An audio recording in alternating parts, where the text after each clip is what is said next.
Κεφαλιά. Σωτηρίου σε καλή θέση στην περιοχή. Επιχειρεί και το σιούτ και τον γκολ. 1-1 από τον Άρτιαν Κοζνίκου στο 21ο λεπτό. Κοζνίκου 1-1 σε αυτή την προσπάθεια που είχε στυλοβάτες τον Σωτηρίου και τον Χακιλούκα. Τον Χαραλάμπη. Μπάλα στην περιοχή για τον Γιασεμάκη. Ευκαιρία και τον γκολ. 1-0 για την ομάδα του ΑΠΟΕΛ στο 5ο λεπτό.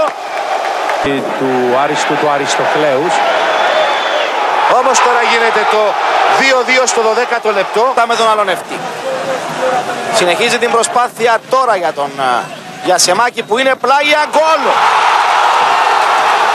Ένα γκολ που δεν θα περίμενε κανείς από εκείνη την θέση. Ο Γιασεμάκης χρήζεται σκόρερ στο 1ο λεπτό.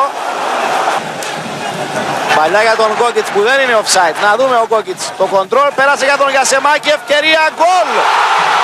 Απίστευτη εξέλιξη μέσα σε 3 λεπτά το ΑΠΟΕΛ. Φέρνει τα κάτω πάνω. Ανατρέπει τα σε βάρος του δεδομένα. Έχει κερδίσει το φάουλ με τον Μαλέκο να εκτελεί. Η κεφαλιά και τον γκολ. Τον γκολ για το ΑΠΟΕΛ. Να δούμε αν αγγίξε κάπου η μπάλα ή αν είναι κατευθείαν από την εκτέλεση. Ο Μάνας στις περασμένες δέχτηκε και από τους οπαδούς του ΑΠΟΕΛ μιας ιδιαίτερης υποδοχής. Η εκτέλεση του κόρνερ, η κεφαλιά, η μπάλα στα δίχτυα. Μαρίνος Ζουνίδης κάνει το 1-0 για την ομάδα του ΑΠΟΕΛ στο 12ο λεπτό. Τσατσάς. Ξανά Στιπάνοβιτς. Από πλάγια θέση Μαλέκος. Μαλέκος και κάνει τον γκολ. 2-2 Κώστας ο Μαλέκος. Ο παίχτης που θα φεύγει από το παιχνίδι. Κάνει το 2-2 Κώστας ο Μαλέκος στο 71ο λεπτό. Βακουφτσής, το γκολ. 3-2 ο Γιώργος ο Βακουφτσής. Απάνω που βλέπαμε εμείς την επανάληψη της φάσης. Ο Γιώργος Βακουφτσής κάνει το 3-2 για την ομάδα του ΑΠΟΕΛ. Πέμπτο τέρμα για τον Βακουφτσί που έχει να σκοράρει από τη μόνη αγωνιστική που έπαιξε, την τέταρτη. Χαραλαμπίδης έχει χώρο μπροστά του. Βακουφτσής περιμένει απέναντι και ο Στιπάνοβιτς. Παλιά για τον Στιπάνοβιτς. Η μπάλα στα δίχτυα. Εκπληκτικό τέρμα από τον Παρνάβα Στιπάνοβιτς. 4-2 είναι ο δρόμος ο Πολύς που σας λέγαμε νωρίτερα για αυτό. Λάθη επί λαθών. Χάρη Νικολάου είναι πεσμένος στον αγωνιστικό χώρο. Χάρης Χαραλάμπους. Χαραλαμπίδης. Η ευκαιρία και τον γκολ.